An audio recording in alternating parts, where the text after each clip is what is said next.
We're going to be joined now by former FBI agent Scott Duffy. He's here to break this down with us. Scott, it's good to see you. With each day that goes by with these things, there's a lot of forensic evidence, isn't there?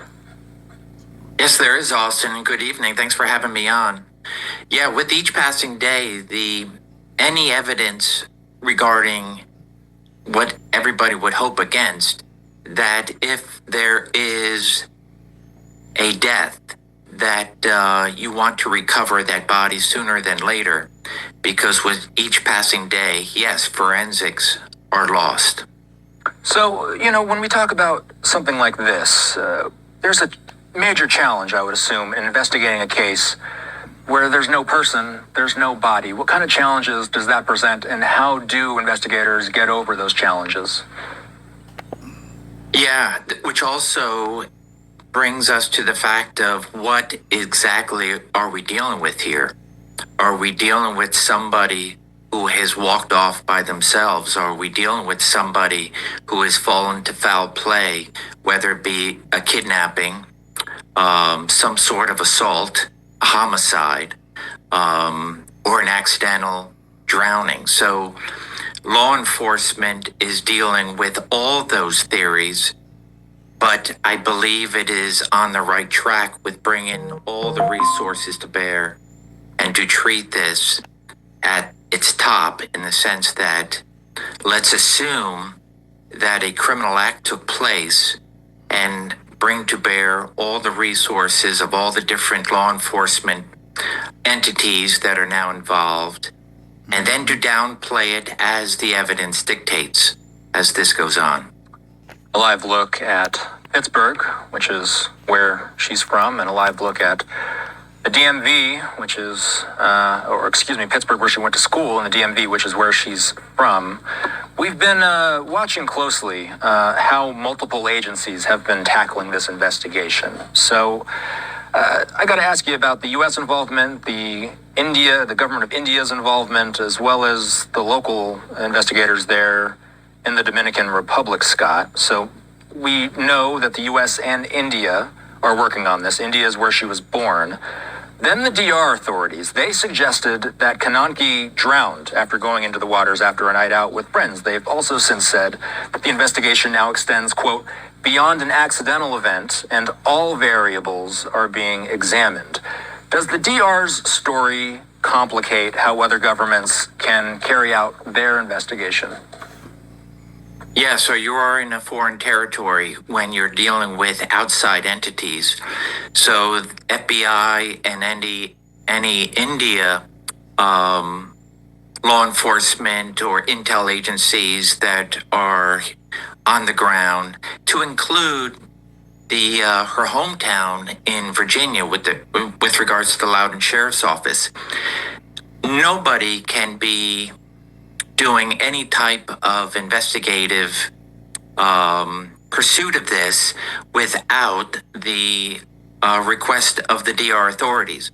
They are the primary jurisdiction, and so thereby anybody coming to the scene is simply there as a guest. And so I imagine now, with potentially the political pressure, and then of course dealing with several different countries, that the initial story that this is a drowning, an unfortunate drowning, and we're simply now looking for a body, did not fly with the family, and then of course with the agencies that are now on the ground in the DR. So, but at the same time, they are a little bit late in the game as opposed to those crucial early hours of not only when she is reported missing, but then to try to gain as much traction with regards to any evidence collection, with regards to her phone, his phone, and all the digital forensics that I imagine that are taking place as we speak. From what you've read, does the drowning story fly with you? I mean, I read that it sounds like she was walking in knee-deep water when she was last seen. What have you read? Yeah, so I've been seeing the same things with regards to slightly different variances, and I also caution, where are these, for example, like his statements, are these statements coming to us through a third party, through some sort of interpretation? So I back up to, as if I was an investigator, go back to the original statement and try to see what is said, how it's being said, was he recorded, and so thereby American Indian law enforcement are able to kind of review that. Also hoping that they had a crack to further that interview as long as he was cooperative. So I would like, in not knowing enough about DR, not knowing enough about its current, not knowing enough about how many people suffered, whether it be a drowning or some sort of water rescue. If those are quite a few, the DR I could see saying, "Hey, this is yet just another drowning. Unfortunate, but that's what we're dealing with." So I can see that initial statement being okay, in the sense that that's what the theory they're operating under, but they shouldn't have put out anything with regards to this is a drowning, and thereby we're looking at a recovery. That was premature, and I don't like anything, especially when you're lacking a body, that you should come up with any type of theory as to what happened. Finally, Scott, as we head into the weekend, what are your lingering questions about this investigation?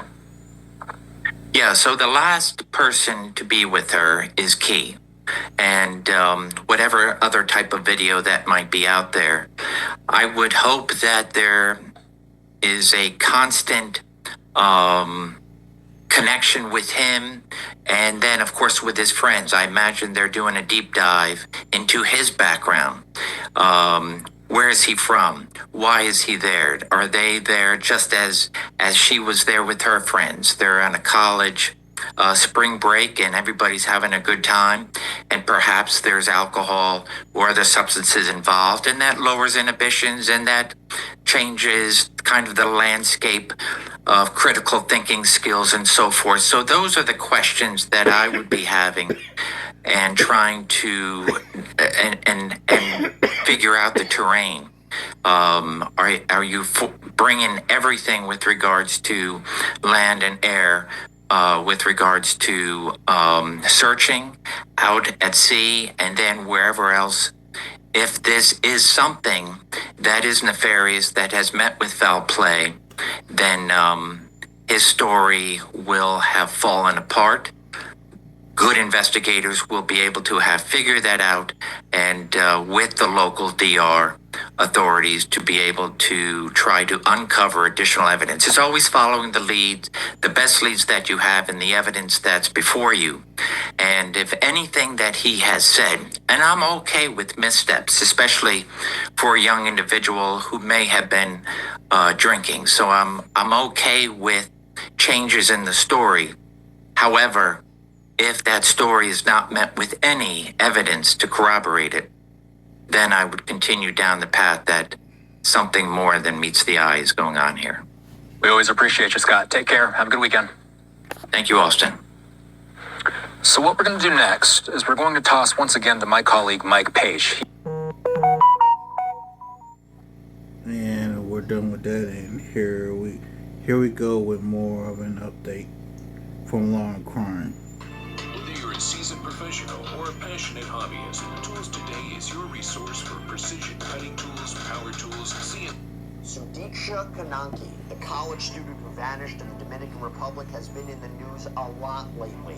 But as the investigation into her disappearance continues, what are the potential legal challenges? Evidence to Interpol, to various law enforcement agencies. We're going to dig into those possible legal impediments, and we will do so with somebody who knows a thing or two about foreign investigations. The private investigator who worked on the Natalie Holloway case. Welcome to Sidebar, presented by Law and Crime. And I want to say this here too. This whole entire case, it gives me Natalie Holloway.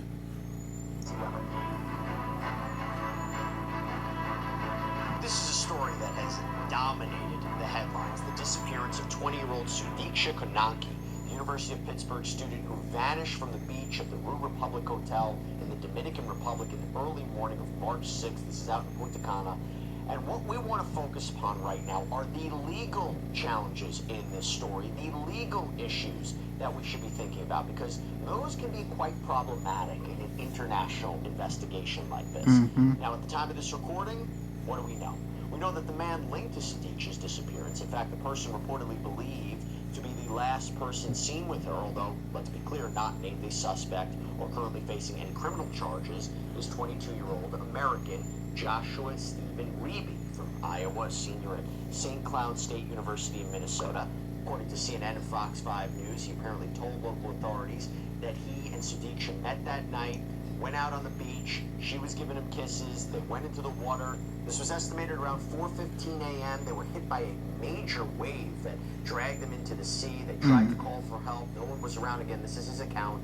And again, according to Fox 5, he claims he was able to pull Sudiksha up to shore, where she was still in the water, but he says he ended up throwing up from all the water he ingested, laid down on a beach chair, passed out, and he claims when he woke up, Sudiksha was gone. In fact, according to the Daily Mail, he said, the last time I saw her, I asked if she was okay. I didn't hear her reply because I started vomiting all the water I had swallowed.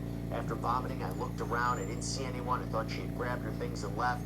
The issue is, as reported by People, Reeby allegedly gave different accounts of what happened during the course of several interviews.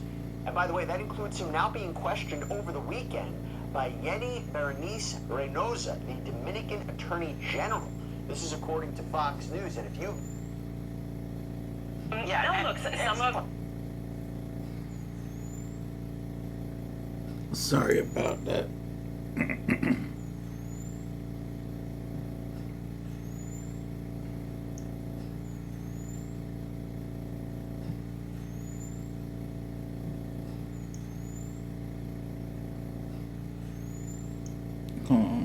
Elite Metal Tools has the largest selection of industrial machinery, with expert advice and a complete understanding. The Dominican Attorney General. This is according to Fox News. And if you've been following this story, you also know that surveillance footage has provided a key clue in this case. According to reporting from outlets like CNN and the Daily Mail, Sudiksha was last seen on surveillance with others, including Reeby, walking to the beach again around 4 a.m. And then you apparently see her friends come back 2 hours later to go to their rooms. Reeby apparently is seen returning around 9 a.m. And of course, Sudiksha is not seen on camera returning, but her friends apparently reported her missing later that afternoon. But in a recent turn of events, the Daily Mail is now reporting that there is additional released surveillance footage of both Sudiksha and Reeby throwing up at a bar inside the hotel. This is before she apparently went to the beach and disappeared. And while local authorities have indicated that this is not being treated as a criminal investigation, to be clear, Reeby has not been classified as a suspect.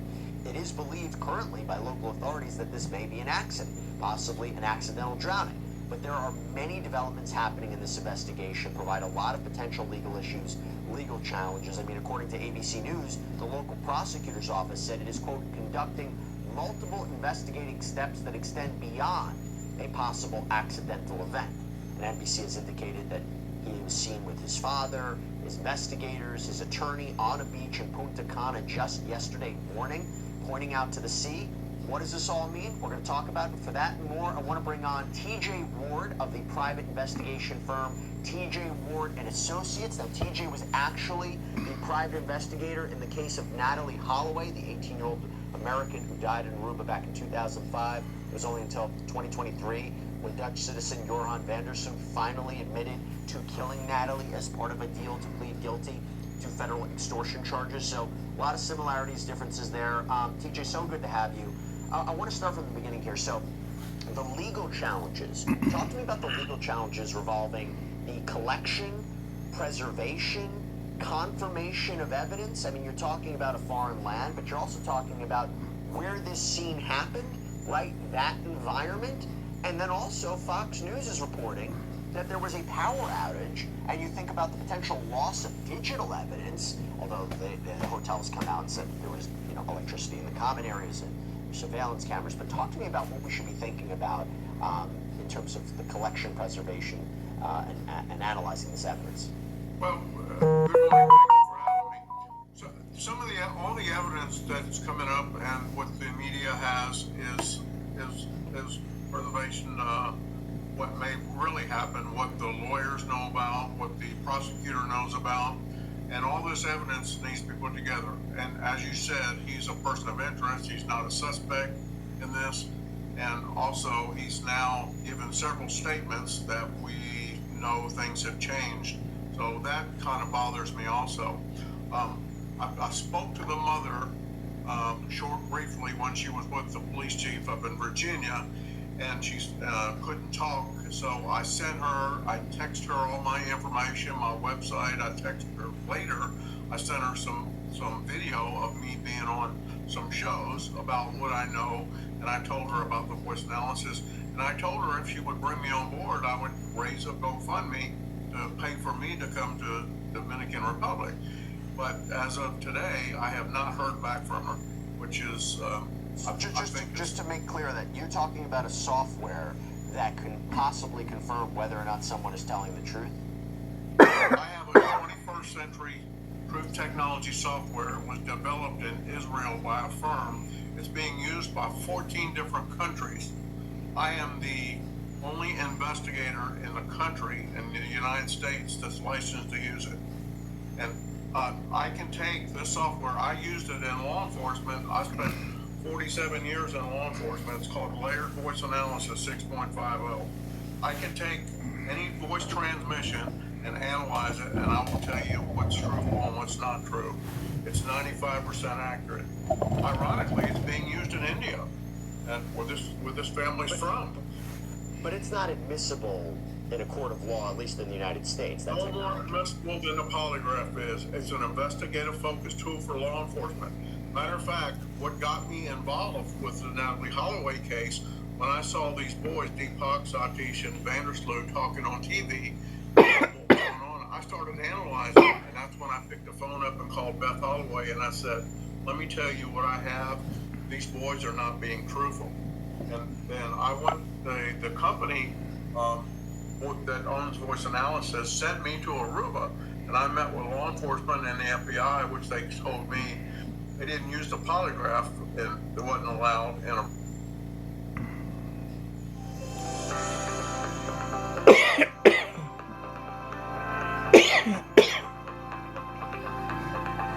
Sorry about the ads.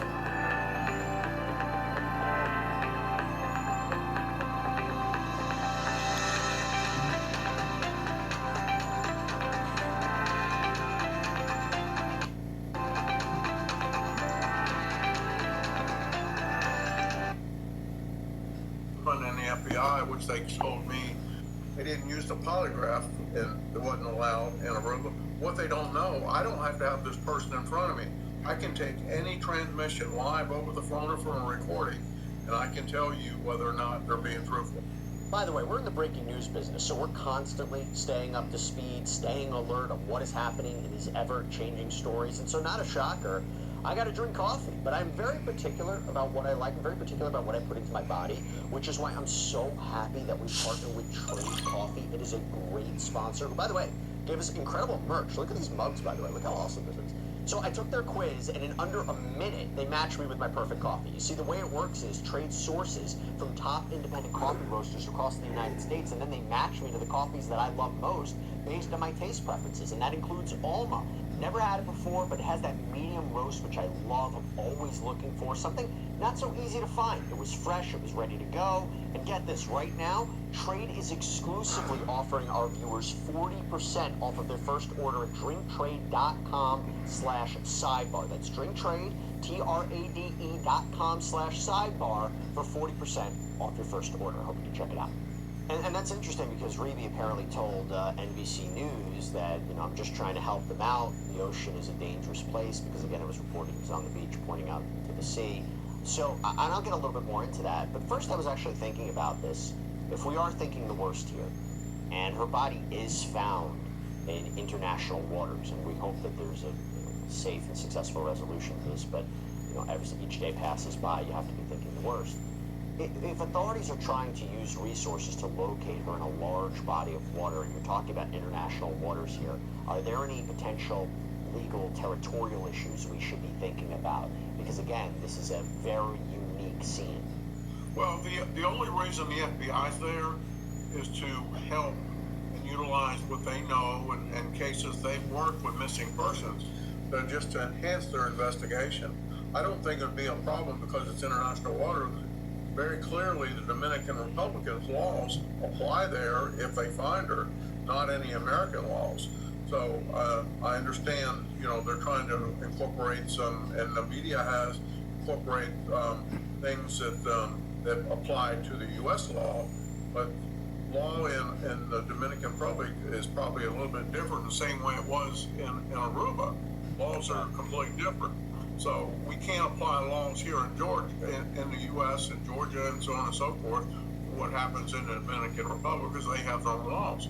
The same way when there's a 14-year statute of limitations for murder in Aruba, and that's why they haven't gone after him, because we were at 18 years when he finally admitted he had killed her. So they got him in Peru, but and that's where he's facing his time. Let me ask you a question then. So why would the Loudoun County Sheriff's Office, which is from Virginia, where she's from, why would they send investigators to the Dominican Republic? I mean, there is this kind of what seems to be a difference in legal terms, right? You have the Sheriff's Office saying that Reevy's a person of interest. The Dominican authorities say we don't use that term.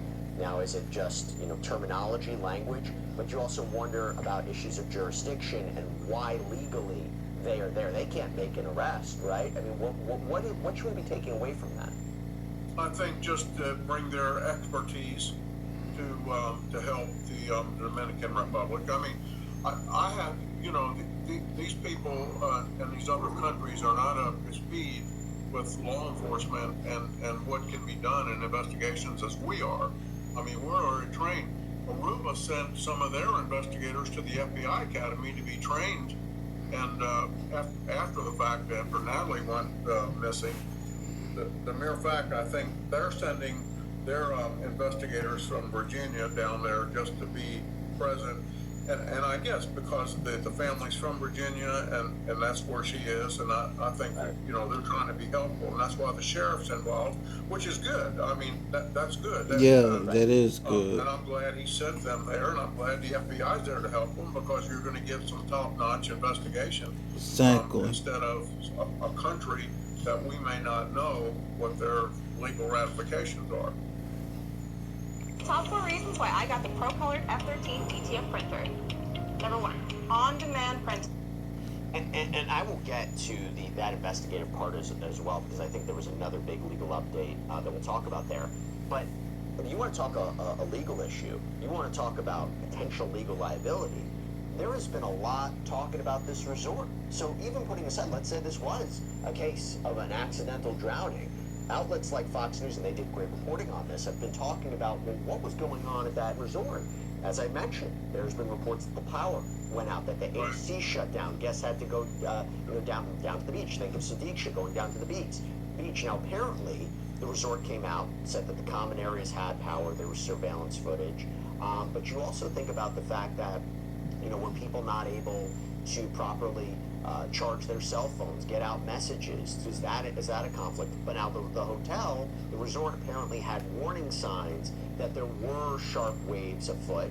But you also think about a spotlight being put on this hotel. And of course, from a legal point of view, would it be, we did everything we could in our power to properly warn our guests and prevent our guests from engaging in risky behavior, going down to the beach and swimming when there was sharp waves. But that, is that a question versus recklessness? And what's the responsibility of the guests, And so you think about what role the hotel plays in this. Talk to me about what you're thinking about, because I think that's an important key element in this story. I think where you're coming from is real important, because if there is, the family may have liability against the resort if they end up finding her body and see that she did drown or something. Maybe they didn't hold enough resources to the fact to protect guests that are there. So I think that they're worried about they may get sued, and of course their daughter going missing. So liability-wise, that's why I think all this is coming out. But one of the things that bothers me about this guy, even though he passed out and was intoxicated and so on and so forth, and claims that he grabbed her by the arm, and waiting 12 hours to communicate with somebody about this girl missing is a big, I think it's a big point in this case. Yeah, it's big flip Let's up. talk about that. Let's talk about that. So we'll move aside from the idea of, the resort putting this red flag warning about the waves. Apparently also in January there were 4 tourists who died as well. It's a really sad situation.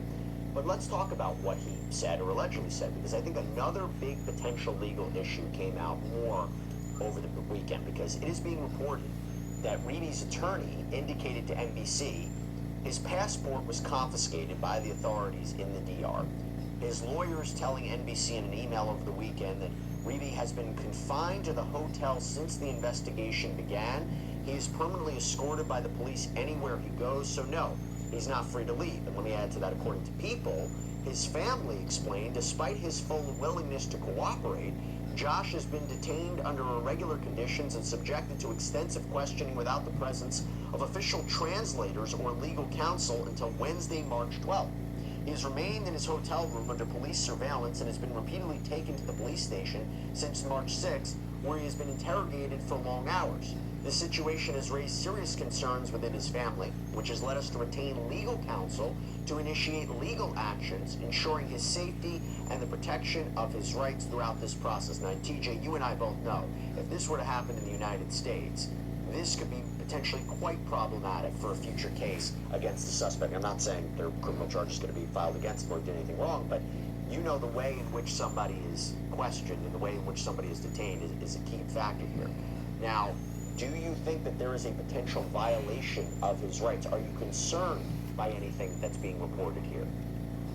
Well, the problem is, again, we go back to Dominican Republic law. We gotta deal with their law. What are their law? We need to see what their laws say about what they're doing, not what the laws here apply to the United States. That's the problem. And again, when you go to another country, you're abiding by their rules and regulations, even though if you don't know what they are, not what they are here in the U.S. We both know that. I mean, obviously, there would be great concerns. Does he have a local lawyer, or does he have a lawyer from the U.S.? So my understanding is he has, I believe, local counsel, but he might have counsel here in the United States as well. Could be wrong about that, but what I will tell you, I did a little research into Dominican Republic law, and the thing that my understanding is there could be situations where evidence is inadmissible at a criminal trial, but according to a U.S. Department of State 2018 report on Dominican Republic law, let me just lay this out. The law provides for a presumption of innocence, the right to confront or question witnesses, and the right against self-incrimination. Also, the law provides that an accused person may be detained for up to 48 hours without a warrant before being presented to judicial authorities. The law also permits police to act. Go between your butt cheeks, down between your schnitzel sack, and just sniff the sides, and you go. Presented to judicial authorities. Sorry about The law that. also permits police to apprehend without an arrest warrant any person caught in the act of committing a crime or reasonably linked to a crime, such as in cases involving hot pursuit or escaped prisoners. Police sometimes detain suspects for investigation or interrogation longer than 48 hours. Police often detained all suspects and witnesses to a crime. Successful habeas corpus hearings, which in the United States is a way to say that your detention is unlawful, reduced abuses of the law significantly. There was a functioning bail system and a system of house arrest, but these provisions were rarely used in cases involving foreigners. Now, TJ, I don't know if that applies here because it's not necessarily being conducted as a criminal investigation, but my reading of it is kind of similar, right? He's a person of interest, though, and I think they've gone a couple of steps further, being more than a person of interest. And obviously, from what you just told me from all that you've researched. So, well, they wouldn't consider him a person of interest, right? That's local authorities that's Virginia authorities saying it, not the Dominican. Right. But there seems to be more there. I mean, the fact that the DR, the Dominican Republic AG, questioned him on Saturday. What are your thoughts on that? that's higher up, and that is more than probably what would have happened in a normal investigation.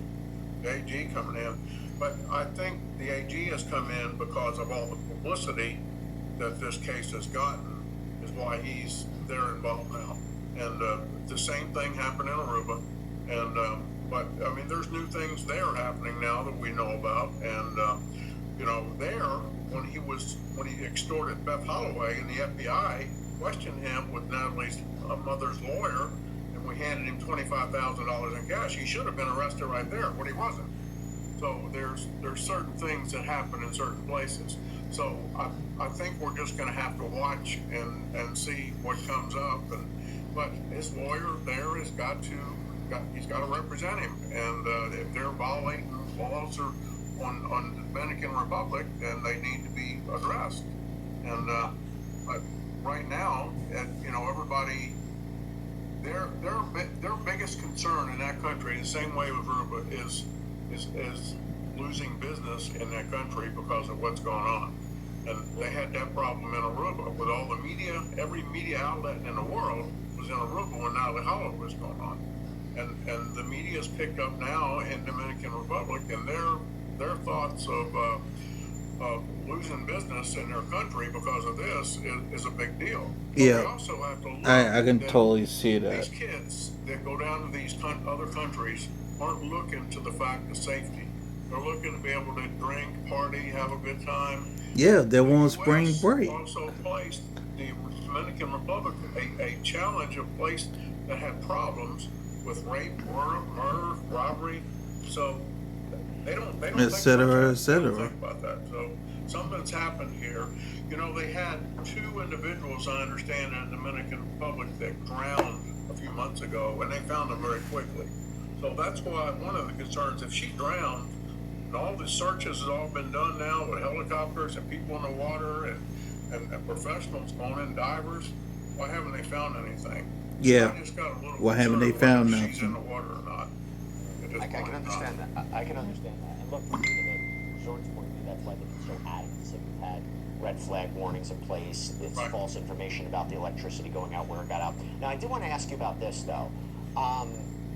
You know, if he does end up, as I mentioned, Reeby's passport was confiscated. I'll ask you whether or not that seems standard or unusual to you in an investigation like this. But let me also ask you this. If there's a situation where he does end up leaving the Dominican Republic, and there's an update in the investigation, how easily will it be to get him back to the DR? Because I believe, you know, in a really extreme circumstance, there is an extradition treaty in place if it comes to that. But A, what do you think it's unusual that his passport was confiscated? And if there's a situation where he is able to leave, how easily will he be able to be brought back if there is some sort of update in the investigation? Whether you're a hobbyist, business owner, or full-time maker, Tools Today's quality lays within their promise to consistently deliver industrial-grade tools and supplies while offering free same-day shipping. See for yourself. Shop online at Tools Today.